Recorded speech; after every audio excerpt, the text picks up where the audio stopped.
What did it look like when you were growing up? Because this is brand new. Nothing like this. This is Disneyland compared to how we grew up.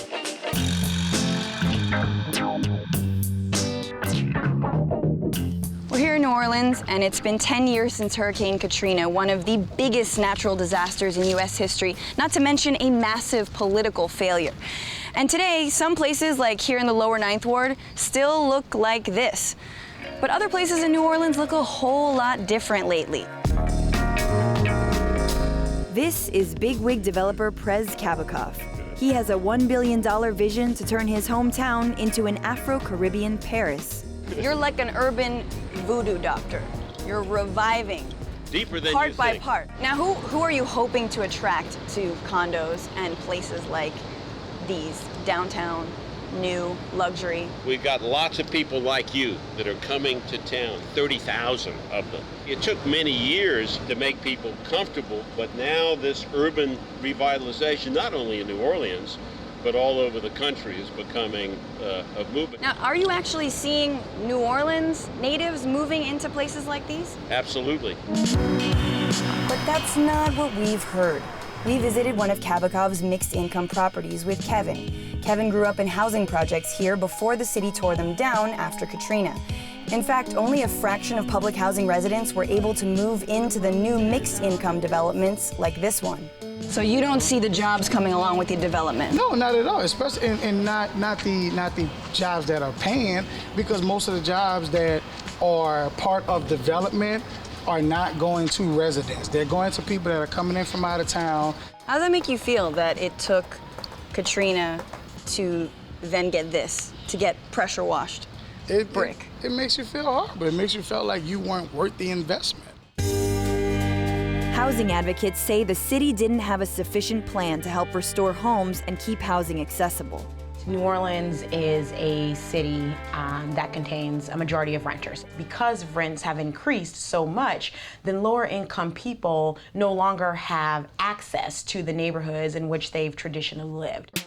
Neil is trying to help curb rapid gentrification by keeping locals in their neighborhoods. He uses tax incentives to flip historic houses and then rents them at affordable rates. Isn't it just a stylistic difference?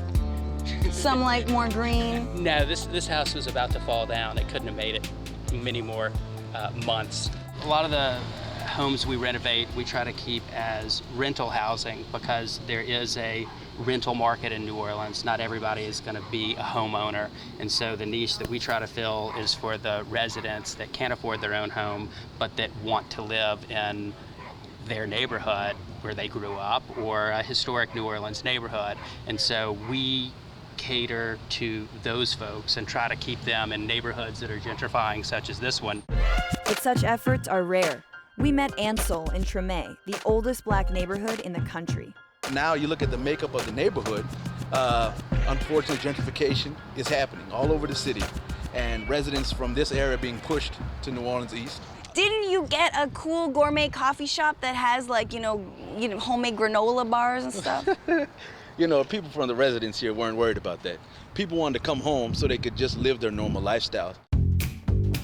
To get a real taste of gentrification, we checked out St. Roch Market, a chic foodie paradise that sticks out like a sore thumb in what used to be a predominantly poor black neighborhood. This is nice. Do they have like $3 po' boys here? There's like no black customers here. I thought there was one, but I think she's filling out a job application.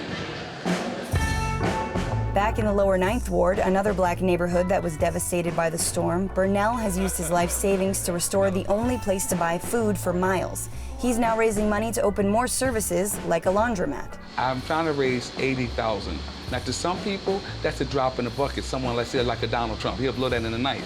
But to the lower Ninth Ward, that would change everything. And when people see New Orleans, they see Bourbon Street, they see the French Quarters, but they don't see what's going on right here.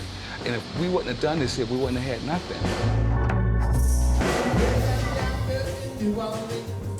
It's the land of dreaming scenes. There's a